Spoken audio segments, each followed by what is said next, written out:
시간이 되었습니다. 우리 기도하시면서 수요 성경 공부 시작하겠습니다. 지난 부활주일을 감격스럽게 보내게 해주시고 오늘 수요일 아침 사랑하는 성도들과 함께 온라인으로 다시 만나게 하시니 감사합니다. 하나님을 향한 믿음의 열정이 식어지지 않게 해주시고 또한 말씀을 더욱 가까이 함으로 말미암아 그 말씀이 내 삶의 거울이 되어지게 하여 주시고 우리가 이 땅에서 그리스도인으로서 어떤 삶의 자세를 가지고 살아가야 될 것인가, 또한 우리들의 삶의 모습을 통하여 어떻게 부활하신 주님을 보여줄 수 있을 것인가를 생각할 수 있는 어번교회 성도가 되도록 인도하여 주시면서 이제 시작하려고 합니다. 이 자리에 사랑하는 성도들의 각 가정 속에 주의 크신 은혜와 온정이 더하여 주시면서 예수님의 이름으로 기도드렸사옵나이다. 아멘. 찬송가 382장입니다. 382장 우리 찬송하겠습니다. 너 근심 걱정 말아라 주 너를 지키리 주 날개 밑에 거하라 주 너를 지키리 주 너를 지키리 아무 때나 어디서나 주 너를 지키리 늘 지켜주시리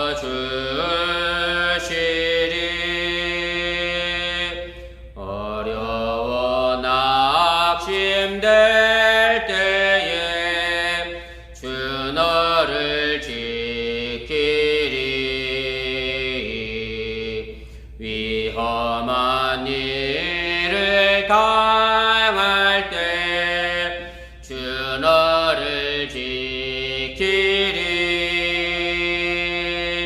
주 너를 지키리 아무 때나 어디서나 주 너를 지키리 늘 지켜주시리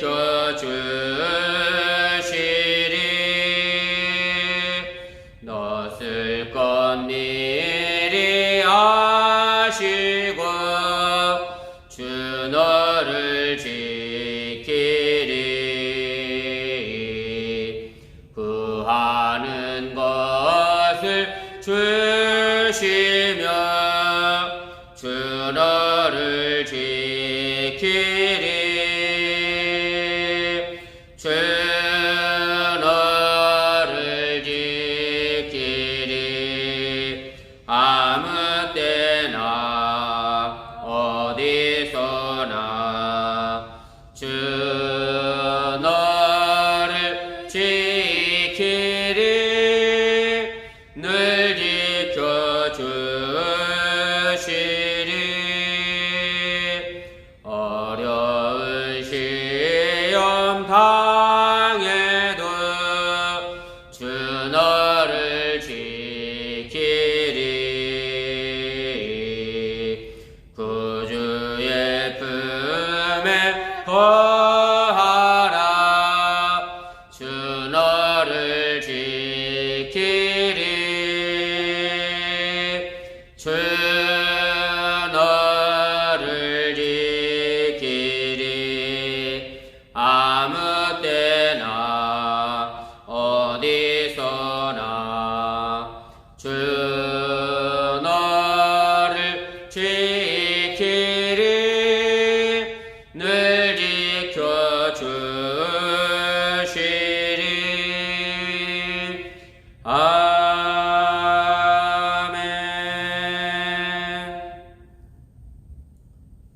찬송 한 장 더합니다. 384장입니다. 384장 우리 찬송 한 장 더합니다. 나의 갈 길 다가도록 예수 인도하시니 내 주와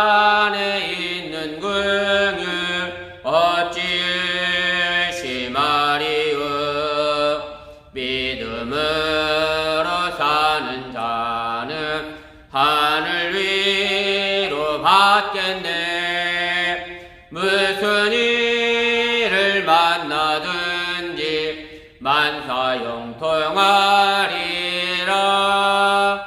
무슨 일을 만나든지 만사형통하리라. 나의 갈 길 다가도록 예수 인도하시니 어려운 일 당한 때도 족한 은혜 주시네. 나는 심히 고단하고 영혼 매우 가라나 나의 앞에 반석에서 샘물 나게 하시네. 나의 앞에 반석에서 샘물 나게 하시네. 나의 갈 길 다가도록 예수 인도하시니 그의 사랑 어찌 큰지 말로 할 수 없도다.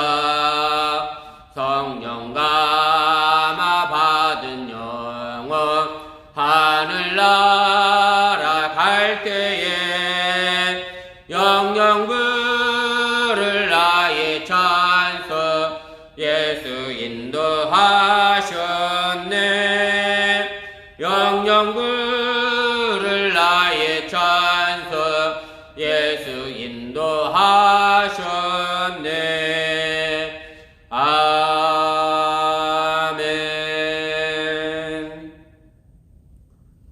하나님 말씀 보겠습니다. 신약성경 마가복음 12장입니다. 신약성경 마가복음 12장 1절 말씀부터 12절까지 말씀입니다. 찾으셨으면 제가 읽어드립니다. 예수께서 비유로 그들에게 말씀하시되 한 사람이 포도원을 만들어 산 울타리로 두르고 즙자는 틀을 만들고 망대를 지어서 농부들에게 새로 주고 타국에 갔더니 때가 이름에 농부들에게 포도원 소출 얼마를 받으려고 한 종을 보내니 그들이 종을 잡아 심히 때리고 거저 보내었거늘 다시 다른 종을 보내니 그의 머리에 상처를 내고 능력하거늘 또 다른 종을 보내니 그들이 그를 죽이고 또 그 외에 많은 종들도 더러는 때리고 더러는 죽인지라. 이제 한 사람이 남았으니 곧 그가 사랑하는 아들이라. 최후로 이를 보내며 이르되 내 아들은 존대하리라 하였더니 그 농부들이 서로 말하되 이는 상속자니 자 죽이자. 그러면 그 유산이 우리의 것이 되리라 하고 이에 잡아 죽여 포도원 밖에 내 던졌느니라. 포도원 주인이 어떻게 하겠느냐. 와서 그 농부들을 진멸하고 포도원을 다른 사람들에게 주리라. 너희가 성경에 건축자들이 버린 돌이 모퉁이의 머릿돌이 되었나니 이것은 주로 말미암아 된 것이요 우리 눈에 놀랍도다 함을 읽어보지도 못하였느냐 하시니라. 그들의 예수의 이 비유가 자기들을 가리켜 말씀하신 줄 알고 잡고자 하되 무리를 두려워하여 예수를 두고 가니라. 아멘. 오늘은 62번째 시간입니다. 악한 포도 농부들의 비유입니다. 예수님께서 예루살렘 성전에 이제 들어가셔서 무화과나무를 저주하시고 그 다음에 예루살렘 성전을 이제 깨끗게 하신 다음에 대지장들과 서기관들과 더불어서 이제 권세에 대한 논쟁을 벌이시고 나서 바로 이어서 이제 악한 포도 농부들의 비유를 이제 말씀해 주고 계십니다. 결론적으로 말씀드리면 오늘 12절에 그 사람들이 이 이야기를 듣고 자기들을 두고 한 말임을 이제 알았다. 그래서 예수를 잡아 죽이고자 했다. 뭐 이렇게 하는 것을 우리가 생각해 보면 결국 무화과나무를 저주하시고 그 다음에 성전을 깨끗게 하시고 결국 이 모든 일들이 결국은 대지장들과 서기관들과 바리새인들을 향한 그런 말씀의 내용들이었음을 여러분들 다시 한번 기억하시고 바로 이것이 예수님의 이제 고난 주간에 일어났던 그런 사건들임을 또 기억을 하시기를 바랍니다. 그래서 우리가 내용분해와 기호를 보도록 하겠습니다. 그래서 이 비유는 1세기 팔레스틴 지역의 어떤 사회적 배경이나 뭐 그런 문화적 배경을 두고 있다, 뭐 그렇게 설명하기도 하고 이해되기도 합니다. 쉽게 말씀드리면 팔레스틴 지역의 대지주와 그다음에 소작농과의 이제 관계를 의미하는 것이고요. 원래 팔레스틴 지역이 이때 당시에 이제 페르시아의 지배하에 있었기 때문에 팔레스틴 지역에 있는 농부들이 이제 페르시아의 어떤 부자들에 의하여 그 사람들이 쉽게 말하면 이제 농지의 주인이 되는 거죠. 그리고 유대인들이 이제 농부로서 포도 농사를 이제 가꾸게 됐고, 결국 이러다 보니까 아무래도 뭐 우리 일제시대 때도 마찬가지였습니다만은 우리 일본 시대 때 사실은 일본이 주인이었고 우리 조선 사람들이 소작농이었다라고 생각하면 대지주가 사실은 소작농에게 제대로 그 대우를 해주지를 못했습니다. 쉽게 말하면 일종의 억압과 착취를 했다고 하는 얘기죠. 그래서 이때 당시 팔레스틴 지역도 페르시아의 대지주들이 가난하게 살고 있던 또 피지배자로 살고 있던 유대인들에게 소작을 주면서 착취와 억압을 했기 때문에, 그래서 유대인들이 사실은 팔레스틴 지역에 살고 있던 유대인들이 어떤 혁명적으로 농민 봉기운동이라고도 좀 할 수 있을 것 같고요. 그런 측면에서 대지주와의 어떤 갈등의 관계가 있었던 것이 이제 사실이고, 그래서 이런 측면에서 이 부분을 이제 해석하려고 했다고 하는 이제 그런 얘기입니다.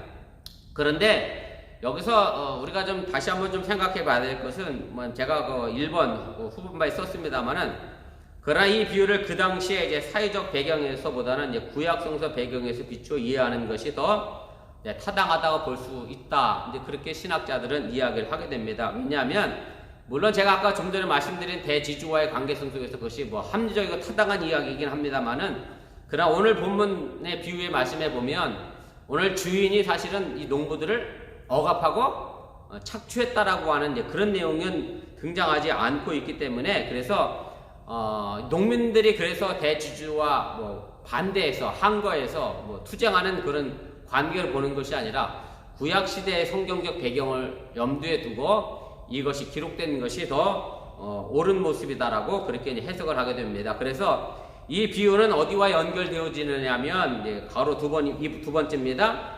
이사야 5장과 연결이 되어져서 이해되어져 왔고요. 물론 이사야 5장 말고도 이제 다른 규절들도 언급이 될 수가 있습니다. 제가 예레미야와 이사야 말씀 두 군데를 아래 썼습니다만은 여러분들 참고로 이제 보시기를 바랍니다. 그래서 오늘 여기 나와 있는 이 포도원 주인은 하나님과 동일시 되고 있고요. 종들은 예언자들로 우리가 생각할 수 있고, 그리고 하나님께서 구약 성경에 보면 예언자들을 거듭 파송하시면서 이스라엘 백성들의 어떤 잘못을 깨우치게 하시고 회개케 하시려고 열심히 드러내셨고, 그걸 결국 그것이 하나님의 선하심을 나타나게 된다라고 하는 얘기입니다. 가로 4번입니다. 그래서 하나님께서는 마침내 예언자들을 보내시고 난 다음에 아들을 보내시게 되죠. 그런데 그 아들마저 이제 오늘 비유의 말씀 속에서 죽음을 맞이하게 되고요. 그래서 우리가 이 비유에서 예언자들이 겪었던 운명이 이제 그대로 등장합니다. 그래서 예언자들은 보통 하나님께 파송당하고, 그리고 이스라엘 백성들로부터 박해를 당하고 핍박을 당하고 궁극적으로는 이제 살해를 당하게 되고, 그것으로 인해서 하나님께 또한 심판하시는, 그래서 이런 모습들이 결국 신명기적 역사관에서도 우리가 찾아볼 수 있고요. 신명기서에 보면 이제 대표적으로 나와 있는 말씀들 여러분들이 잘 아시잖아요. 하나님께 순종하면 이제 복을 받고, 하나님 앞에 불순종하면 저주받고 심판받는다라는 그런 신명기적 도식이 오늘 이 말씀 속에도 그대로 나타나게 됩니다. 그래서 2페이지 제일 꼭대기로 올라가도록 하겠습니다. 그래서 이 비유는 유대 민족의 이제 종교 지도자들을 향한 것이고요. 제가 아까 서론에도 말씀드렸던 것처럼 무화과나무를 저주하신 그 사건과 성전을 깨끗게 하신 그 사건과 이 비유의 이야기가 서로 연결되어져 있어서 유대 민족 종교 지도자를 향한 것으로 이해하시면 됩니다.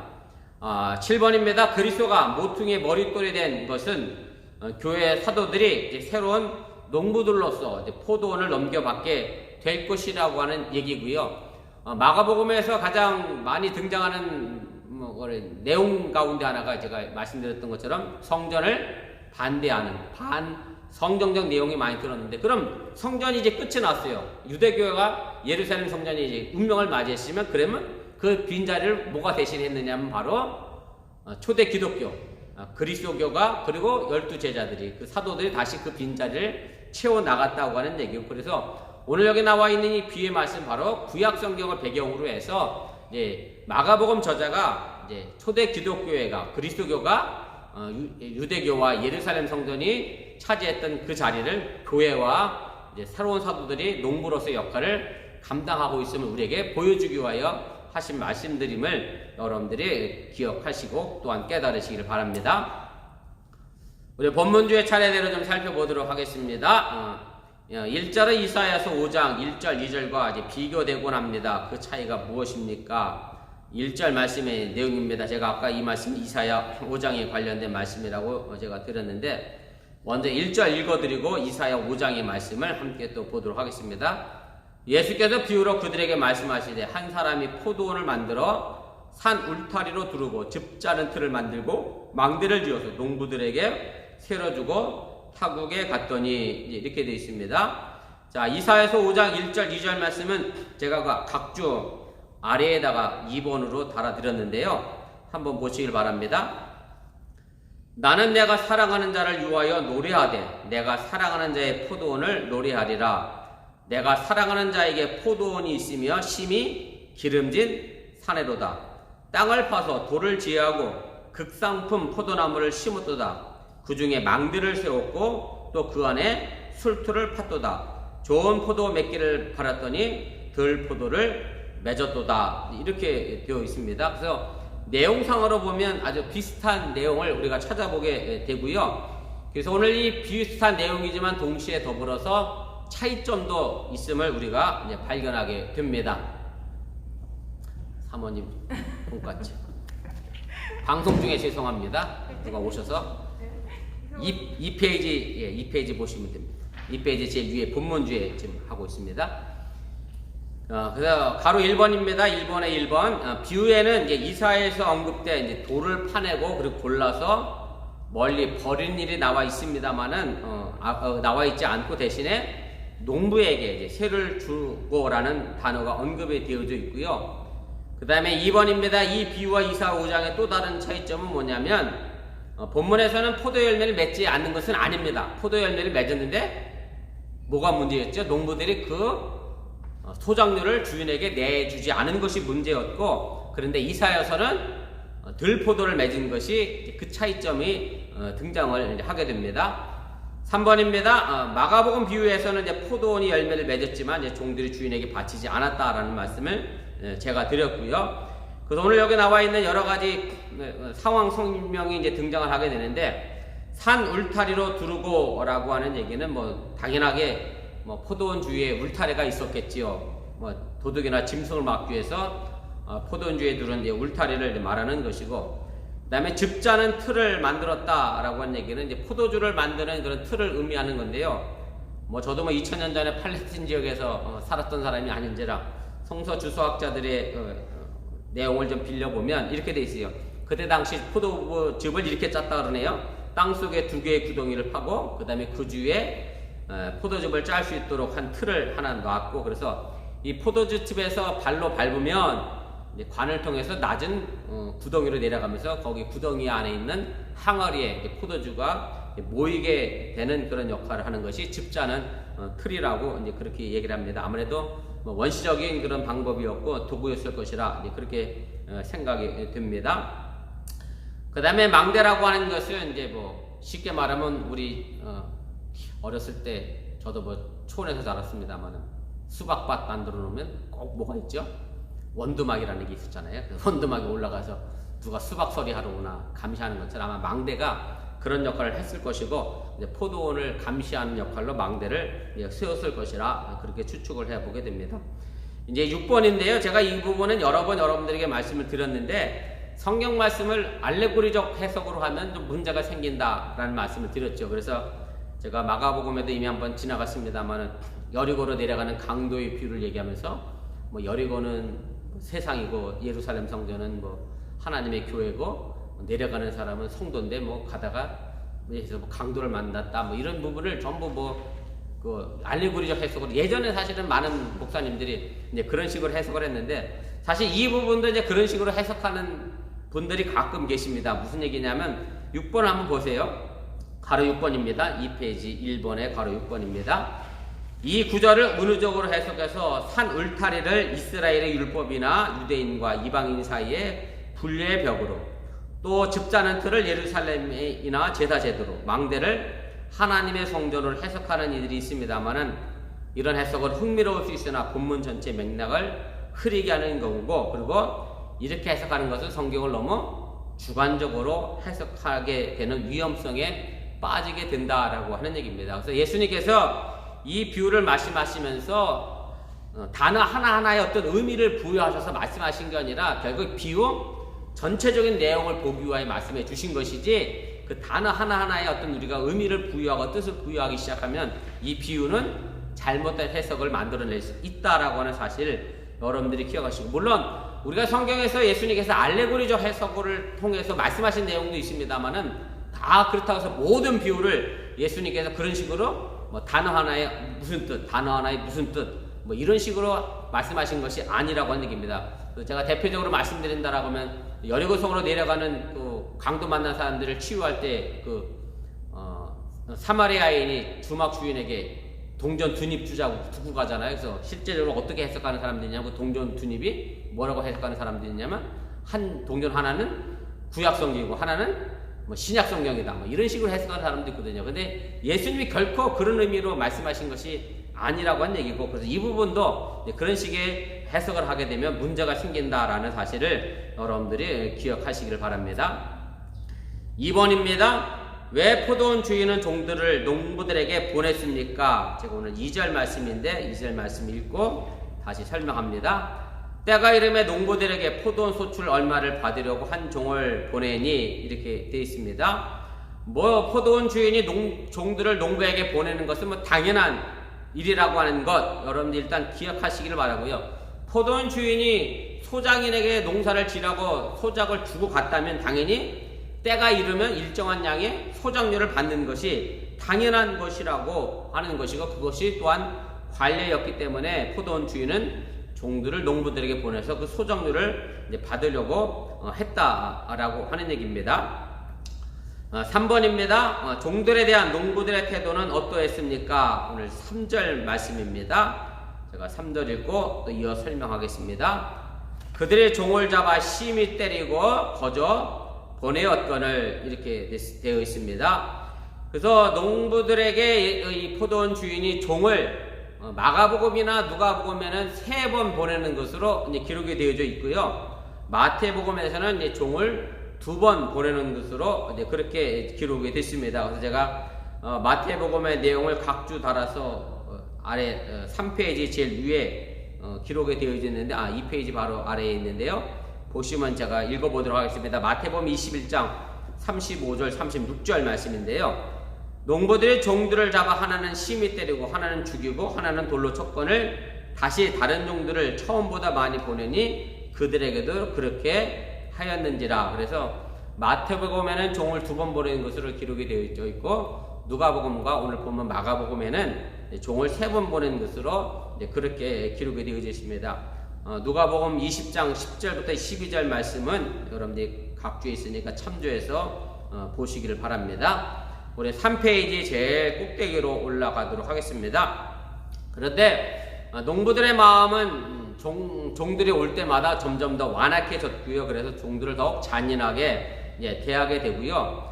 그래서 오늘 본문적 표현을 보면 이렇게 되어 있죠. 처음에는 오는 종을 때렸고 그 다음에는 머리에 상처를 냈고 그 다음에는 죽이는 일까지 생겨나게 됩니다. 결국 농부들의 이런 태도는 이스라엘 백성이 하나님이 보낸 예언자들에게 보낸 그런 박해의 역사를 그대로 보여주고 있는 것이고 그래서 팔레스틴 지역의 어떤 사회적 배경을 한 것이 아니라 구약 성경을 배경으로 해서 이 예수님께서 이 비유의 말씀을 하셨다는 것을 다시 한번 여러분들이 기억을 하시기를 바랍니다. 4번입니다. 2번, 3번 계속해서 종을 보내는 주인의 태도에서 느낄 수 있는 것은 무엇입니까? 오늘 4절, 5절 말씀인데 제가 읽어드립니다. 다시 다른 종을 보내니 그의 머리에 상처를 내고 능력하였거늘 또 다른 종을 보내니 그들이 그를 죽이고 또 그 외에 많은 종들도 더러는 때리고 더러는 죽인지라 이렇게 되어 있습니다. 그래서 오늘 포도원 주인은 이 농부들에게 종들을 계속해서 보냅니다. 결국 왜 포도원 주인이 농부들에게 이 종들을 계속해서 보냈냐 하면 포도원 주인이 가지고 있었던 어떤 인내와 선한 자비의 마음을 우리가 생각해 볼 수 있다라고 하는 얘기고, 결국 이 포도원 주인의 행동에서 우리는 무엇을 알아야 하느냐면 바로 구원 역사를 이끌어 가시는 하나님의 역사를 우리가 볼 수 있어야 한다는 사실을 여러분들이 잊지 마시기를 바랍니다.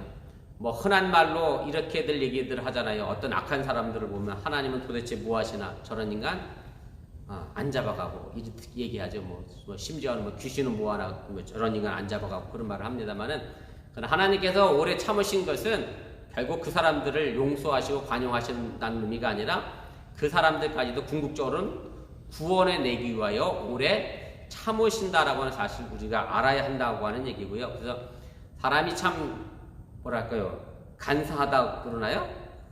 나만 구원받았고 저 사람들을 멸망해도 괜찮다는 식의 사고를 우리가 가져서는 절대 안 되고요. 나도 악한 죄인이었는데 하나님에 의하여 구원받았다라고 하면 나보다 더 악하게 보이는 저 사람들까지도 하나님은 망하게 두지 않고 구원받기를 원하신다라고 하는 얘기고, 그것은 뭐 요나서를 통해서도 잘 알고 있잖아요. 느헤네 성 사람들을 하나님께서 끝까지 회개시키기 위하여 애쓰셨던 그런 모습들을 우리가 보면 바로 이런 것을 우리가 찾아낼 수 있다라고 하는 얘기입니다.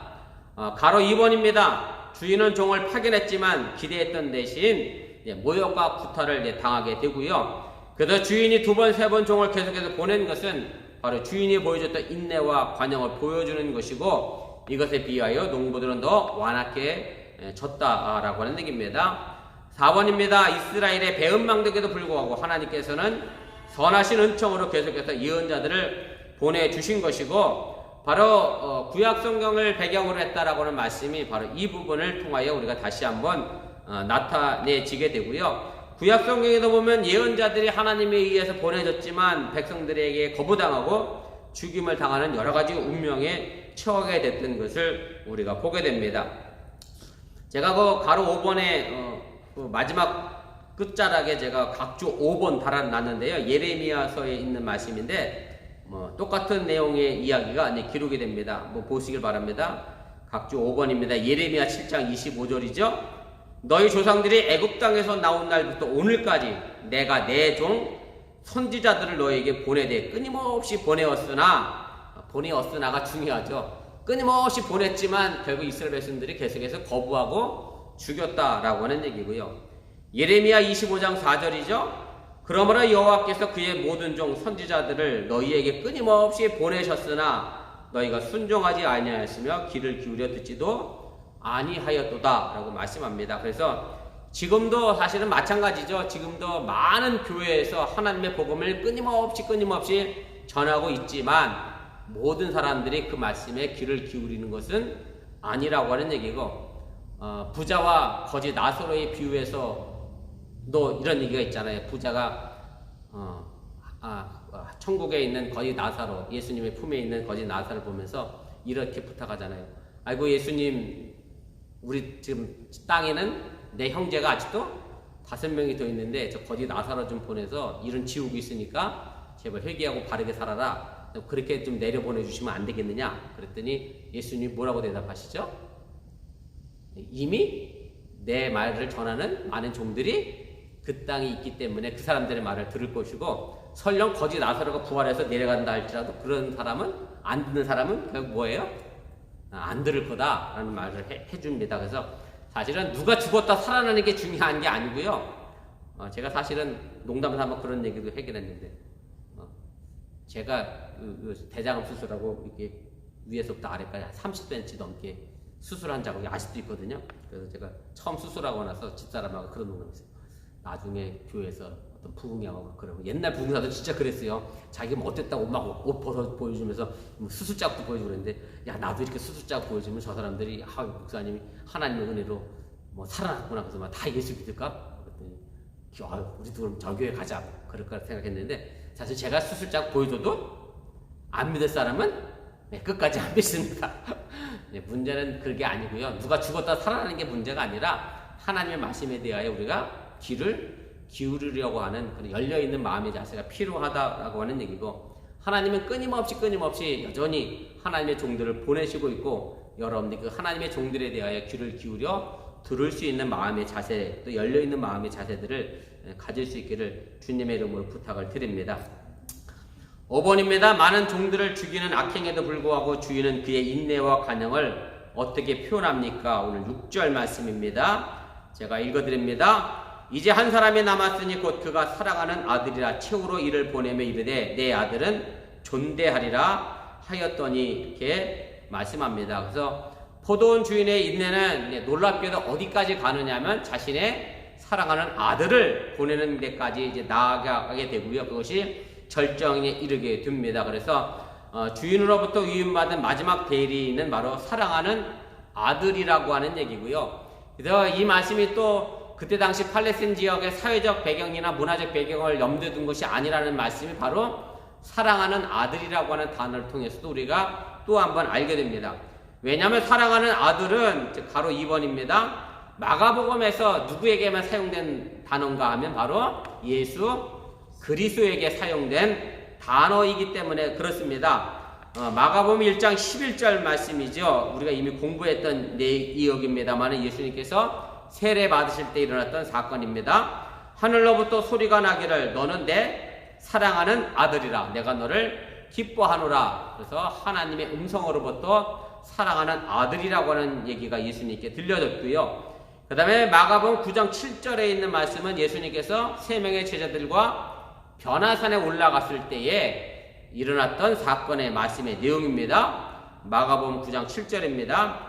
마침 구름이 와서 그들을 덮으며 구름 속에서 소리가 나되 이는 내 사랑하는 아들이니 너희는 그의 말을 들으라 하는지라. 그래서 사랑하는 아들은 누구를 지칭하는 거냐면 바로 예수 그리스도를 지칭하는 거고, 오늘 나와 있는 마가복음 12장에 나와 있는 이 악한 포도 농부의 비유에서도 이 사랑하는 아들은 결국 누구를 가리키는 것이냐면 바로 예수 그리스도를 가리키고 있음을 여러분들이 깨달으시길 바랍니다. 가로 3번입니다. 이 아들은 주인의 심판에 앞서서 마지막으로 보내지는 이제 사절로 나타나게 되고요. 이것은 아들만큼 다른 종들과는 다르게 공경할 것이라고 하는 바람 속에서 결정이 되어졌습니다만은, 그러나 그 바람은 그대로 이어지지 않게 됩니다. 우리 4페이지로 넘어가겠습니다. 우리 4페이지 6번입니다. 아들을 대하는 농부들의 태도는 어떠했습니까? 오늘 7절, 8절의 말씀입니다. 제가 읽어드립니다. 그 농부들이 서로 말하되 이는 상속자니 자 죽이자. 그러면 그의 유산이 우리 것이 되리라 하고 이에 잡아 죽여 포도원 밖에 내 던졌느니라. 이렇게 기록하고 있습니다. 농부들의 태도는 이제 주인의 기대와는 전혀 다른 결과를 가져오게 되지요. 주인의 아들을 죽임으로 해서 자신들이 그 포도원을 차지할 수 있을 것이다 라고 하는 잘못된 생각을 하게 됩니다. 가로 2번입니다. 그들은 마지막으로 주어진 회개의 기회를, 소작료를 떼어먹는 정도가 아니라 그 재산 전체를 차지하려고 하는 그런 나쁜 생각으로 결국 아들을 죽이게 됐고요. 3번입니다. 결국 농부들은 아들을 죽여서 포도원 밖으로 내어 던져 능멸하게 되는데, 결과적으로 이것은 누구를 능멸한 거냐면 바로 그 주인을 능멸한 것으로 우리가 이해할 수 있다라고 하는 얘기입니다. 4번입니다. 그래서 결국 이 일로 인하여 아버지인 주인이 이 농부들을 진멸하기로 이제 결정을 하게 되는데, 농부들이 이제 착각했던 거죠. 아들을 죽였다고 하면 그 아버지가 당연히 화를 내고 자신들을 심판할 거라 생각을 미처 하지 못했기 때문에, 망각했기 때문에 이런 실수를 저질렀다는 사실을 우리가 알게 됩니다. 우리가 포도원 밖으로 던져서 버렸다고 하는 이 얘기가 굉장히 극단적인 표현이고요. 우리가 성경 읽으면서 뭐 시체를 포도원 밖으로 던진 게 뭐 이렇게 극단적이고 모욕적인 행동인가라고 생각할 수 있습니다만은, 여러분도 그렇잖아요. 시신들을 사실은 우리가 아무리 나쁜 사람이라도 시체를 그렇게 함부로 버려두진 않습니다. 시신은 잘 공경하는 것이 일반적인 사람들의 관리이고 관습이라고 생각한다면 죽여서 바깥으로 버렸다라고 하는 얘기는 시체에 대한 어떤 모욕과 능멸을 의미하는 것이고, 근데 마태복음과 누가복음의 순서가 바뀌어져 있어요. 여기서는 죽인 다음에 그 시체를 포도원 밖으로 던져버리게 되어 있는데, 마태복음과 누가복음에는 어떻게 되냐면 포도원 밖으로 끌고 나가서 이 아들을 이제 죽이는 것으로 되어 있어요. 근데 이것도 마찬가지예요. 왜냐하면 그때 당시에 관습이 뭐냐면 다 사형을 하려고 하면, 사람을 죽이려고 하면 이 도성 바깥으로 끌고 나갔어요. 왜냐하면 도성안은 항상 뭐라고 생각했느냐면 거룩한 땅이라고 생각했고, 그래서 문둥병자들도 사실은 이 도성 안에 결코 들어갈 수 없었잖아요. 전부 다 성 밖에 살았잖아요. 그래서 더러운 사람들은 성 밖에 살고, 그래서 시신도 전부 성 밖으로 내보내고, 그래서 이런 측면에서 본다고 하면 어쨌든 이 아들을 시신에 대하여 굉장히 모욕하고 능멸했음을 우리가 알게 된다라고 하는 얘기입니다. 7번입니다. 주인은 농부들의 폐하게 어떻게 하리라 생각합니까? 오늘 7절 말씀인데 제가 읽어드립니다. 그건 9절입니다. 죄송합니다. 9절입니다. 포도원 주인이 어떻게 하겠느냐? 와서 그 농부들을 진멸하고 포도원을 다른 사람들에게 주리라. 이렇게 말씀합니다. 그래서 포도원 주인이 이렇게 결정합니다. 이제 농부들을 진멸하고 포도원은 다른 사람에게 주는 심판을 이제 결정하게 되고요. 그래서 우리가 이 비유에 대해서 이제 이렇게 일반적으로 생각하는 경우도 있습니다. 어떻게 생각하느냐면, 제가 한번 설교도 말씀을 드렸습니다만은 예루살렘 성전이 언제 멸망했느냐면 완전히 주후 70년에 멸망했어요. 제가 지난주에 얘기했나요? 마사의 전투라고 하는 유대인들의 마지막 항전이거든요. 마사의 전투가. 그것을 통해서 이제 팔레스틴이 완전히 멸망을 당해서 예루살렘 성전이 돌 위에 돌아나 남지 않게 되는 사건이 나오게 되고요. 그래서 팔레스틴이 그때부터 로마의 지배하에 이제 들어가게 되고, 그때부터 이제 이스라엘이 나라 없는 민족으로 쭉 살아가게 되죠. 그래서 이 부분을 가지고 어떻게 생각했느냐면, 이제 농부들을 내쫓고 새로운 농부들을 보낸다고 하니까 이제 유대인들이 완전히 멸망당하고 거길 누가 지금 다스리고 있어요? 로마 사람들이 들어가서 이방인들이 다스리고 있는 것으로 이해해서 로마 사람들이 쉽게 말하면 새로운 농부다, 뭐 이렇게 해석하는 의미도 있습니다만은, 그러나 이것은 좀 더 큰 의미에서 우리가 바라봐야 한다라고 하는 얘기고, 제가 아까도 말씀드렸지만 마가복음 저자는 반성정적, 반유대교적 관점에서 이 성경을 기록했기 때문에, 그래서 그 자리를 뭐가 대신하게 됐어요? 초대교회가, 그리고 예수님의 사도들이 그 빈자리를 대신했다고 생각했기 때문에 이 부분에 있어서 새로운 농부는 로마가 아니라 결국 초대 기독교, 그리스도교를 의미하는 거고, 새로운 농부들은 바로 예수님의 12제자와 그 사도들임을 여러분들이 이해하시고 깨달으시기를 바랍니다. 그것이 우리가 3번, 4번 말씀 제가 이어서 말씀드린 건데요. 제가 그대로 한번 읽어보겠습니다. 그러나 이 비유를 보다 넓은 의미로 창조주 하나님과 모든 피조물의 관계에서 보는 것이 더 적절합니다. 이 비유에서 강조되는 것도 포도원에 대한 주인의 당연한 기대와 주도권, 다시 말씀드려 하나님의 주도권이기 때문에 그렇습니다. 예수님까지 죽이고 많은 유대의 종교 지도자들의 완악함에 대한 심판이 있은 후에 그리스도 교회의 사도들이 새로운 농부로서 포도원을 넘겨받게 될 것임을 이 비유를 통하여 말씀하고 있음을 여러분들이 깨달으시기를 바랍니다. 마지막 단락입니다. 우리 8번입니다. 그래서 10절, 12절의 의미가 무엇인가 라고 하는 얘기인데요. 제가 10절부터 12절까지 읽겠습니다. 너희가 성경에 건축자들이 버린 돌이 모퉁이의 머릿돌이 되었나니 이것은 주로 말미암아 된 것이요 우리 눈에 놀랍도다함을 읽어보지도 못하였느냐 하시니라. 그들이 예수의 이 비유가 자기들을 가리켜 말씀하신 줄 알고 잡고자 하되 무리를 두려워하여 예수를 두고 가니라. 이렇게 되어 있습니다. 그래서 오늘 여기 나와 있는 모퉁이 돌이 머릿돌이 됐다라고 하는 얘기는 시편에 나와 있는 말씀을 인용한 겁니다. 시편 118편 22절 23절 말씀의 내용인데 제가 각 주의 하단에 9번으로 달아드렸습니다. 읽어보겠습니다. 건축자가 버린 돌이 집 모퉁이의 머릿돌이 되었나니 이는 여호와께서 행하신 것이요 우리 눈에 기이한 바로다. 이렇게 되어 있는데요. 그래서 건축자의 버린 돌에 집 모퉁이의 머릿돌이 됐다라고 하는 것은 이 신약 성경에서 누구를 가르치는 거냐면 동일하게도 이것도 예수 그리스도를 가르치고 있음을 여러분들이 깨달으시기를 바랍니다. 그래서 이 구절들을 예수님의 죽음과 생각해 보면 아주 긴밀하게 연결이 됩니다. 무슨 얘기냐면 건축하는 사람이 돌을 버렸어요. 그래서 예수님이 우리가 지난주에 부활절을 맞이했습니다. 어떻게 됐어요? 버린 거는 뭐와 연결이 되겠죠? 죽음. 예수님의 십자가의 죽음과 연결이 되는 것이고요. 그 다음에 그럼 그 버려진 돌이 다시 머릿돌이 됐어요. 그러면 예수님이 다시 어떻게 됐다는 얘기죠?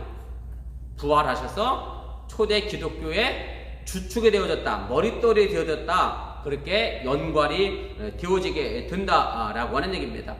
3번입니다. 이 이야기를 제가 지금 말씀드린 거고요. 유대인들이 예수님의 십자가에 못 박았으나 하나님은 그를 다시 살리시어 이방인들이 주도적인 역할을 하는 교회의 머릿돌, 즉 그리스도가 주가 되게 하셨다라고 하는 얘기고, 그래서 이 비유를 통해서 예수님께서 하신 말씀은 뭐냐면 이스라엘에게 임할 하나님의 필연적인 심판을 이야기하는 거고, 그래서 예루살렘 성전의 완전한 제사 기능이 끝난 그 자리에 제가 지난주에 설교 드렸던 것처럼 이 믿음과 기도와 용서라고 하는 새로운 초대 기독교회가 등장하게 됐다라고 하는 사실을 여러분들이 또한 기억하시기를 바랍니다.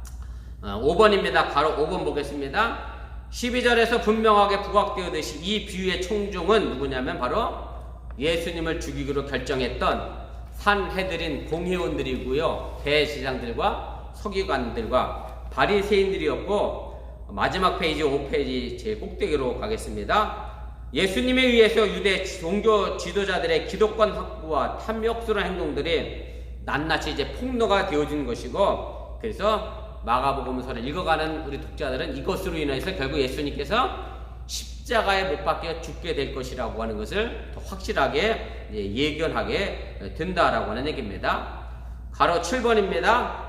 마가복음서 저자는 포도원을 넘겨받을 다른 사람들을 주로 이방인 그리스도인으로 생각했을 것이고, 처음에서 이 비유에서 부각된 주제는 이스라엘에 임할 하나님의 심판이었다라는 사실을 또 기억하시기를 바라고요. 그래서 예수님과 유대 종교 지도자들의 갈등의 골은 점점 더 깊어지게 됐고, 결국 이 비유를 통해서 말씀하고 있는 것처럼 이스라엘은 하나님의 아들 예수 그리스도를 잡아서 십자가에 못 박게 하는 행동을 그대로 옮기게 된다라고 하는 얘기입니다. 9번입니다.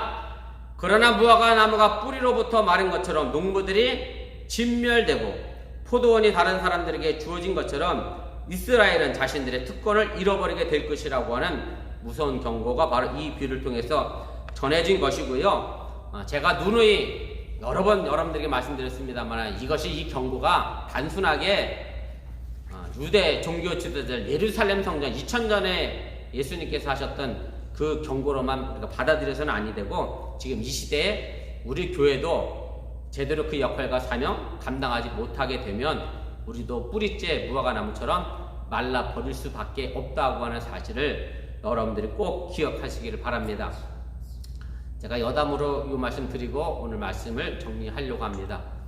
저랑 페이스북 친구 중에 한국에 저보다 1년 후배가 하나 있어요. 2년 후배구나. 홍성원 목사님이라는 분이 횡성에서 목회를 하고 계신데, 그분이 페이스북에 이렇게 글을 올렸어요. 여러분 한국 뉴스 보셨는지 모르겠습니다만은 한국에 지금 코로나 확진자가 600명이 넘어갔어요.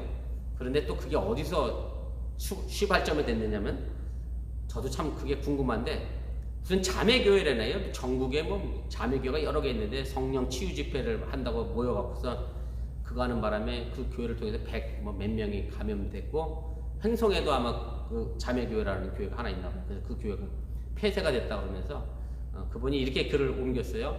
주일 예배를 제외한 모든 예배를 하지 않겠습니다. 그러면서 왜 그렇게 썼느냐면, 교회가 더 이상 사회로부터 지탄을 받거나 부끄러움의 대상이 되기 싫어서입니다 라는 말을 썼어요.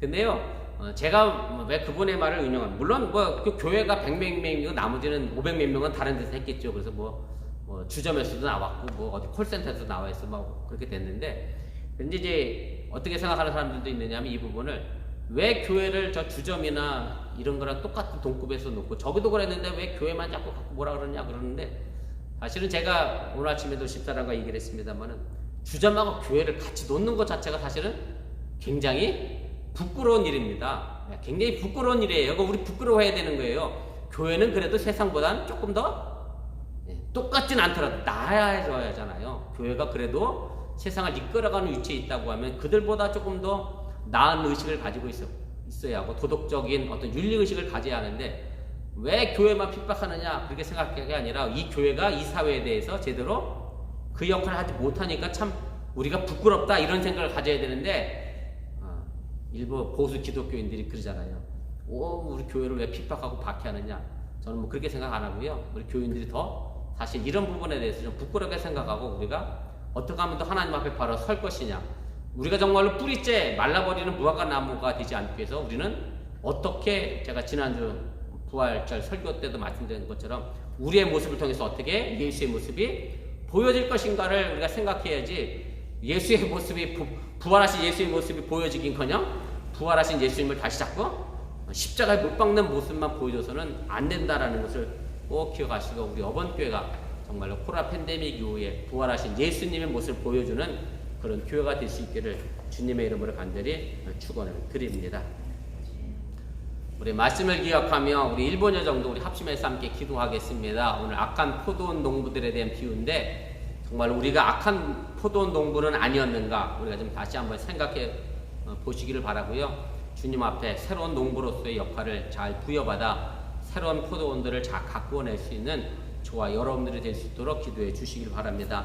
한국에 나가 계신 우리 책임 목사님 이제 자가격리 끝나고 아마 가족들과 만나셨을 텐데 다시 돌아오는 그날까지 위에서 기도해 주시고 또 책임 목사님 아버님의 여인 슬픔 상처 다 치유받고 돌아올 수 있도록 위에서 기도해 주시길 바랍니다. 지난주에 제가 강구했던 것처럼 대면 예배를 준비 중에 있습니다.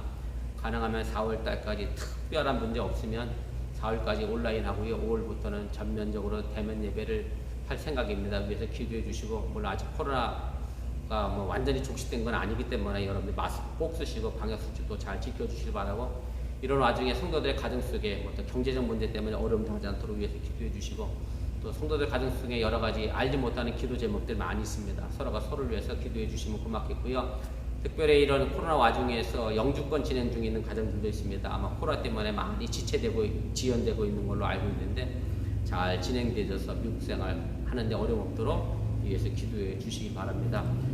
이렇게 기도하시고 제가 마무리 기도로 주기도문으로 오늘 수요 성경 공부 마치겠습니다. 우리 기도합니다.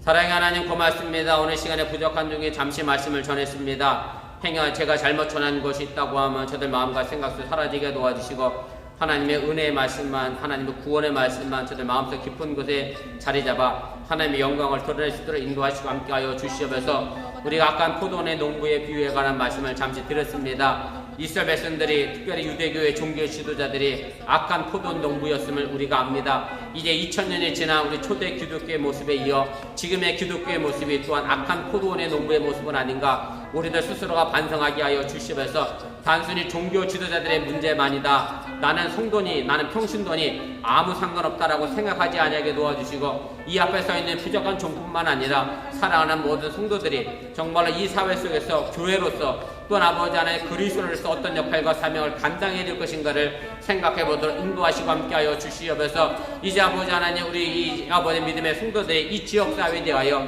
어떤 삶의 모습을 보여줄 것인가 정말로 나를 통하여 부활하신 예수의 삶의 모습이 어떻게 펼쳐지고 보여질 것인가를 고민하고 생각하게 도와주시고 우리 어번교회 성도들이 정말로 신앙이 바른 삶의 이유에 서게 도와주시고 그렇게 하나님의 역사를 만들어갈 수 있는 그런 믿음의 삶의 길들을 만들어갈 수 있도록 인도하시고 함께하여 주시옵소서. 또한 아버지 하나님 저의 가정 속에 아버지의 많은 기도 제목들이 있습니다. 하나님 앞에 일일이 아버지 구하고 간구하오니 주님 기억하여 주시고 아버지 하나님께서 저들의 슬픔과 마음의 상처와 아픔을 잘 아신 줄 믿사오니 어려움 앉아주시고 또한 아버지 그 문제를 해결할 수 있는 방법과 아버지 지혜도 허락하여 주셔서 아버지 그 삶의 모든 문제들이 정말로 여리고 성벽처럼 무너져 내리게 도와주시고 시온의 대로를 걸어갈 수 있는 복음의 가정이 되도록 또한 인도하시고 함께하여 주시면서 이제 한국에 나가 있는 우리 책임 일사님의 삶의 터전을 기억하여 주시고 아버님을 먼저 보낸 아버지 그 마음의 슬픔 잘 위로하여 주시고 가족들과의 좋은 교제를 가지고 또 아름다운 추억을 가지고 다시 미국 땅에 돌아올 수 있도록 인도하시고 함께해 주시기를 원하며,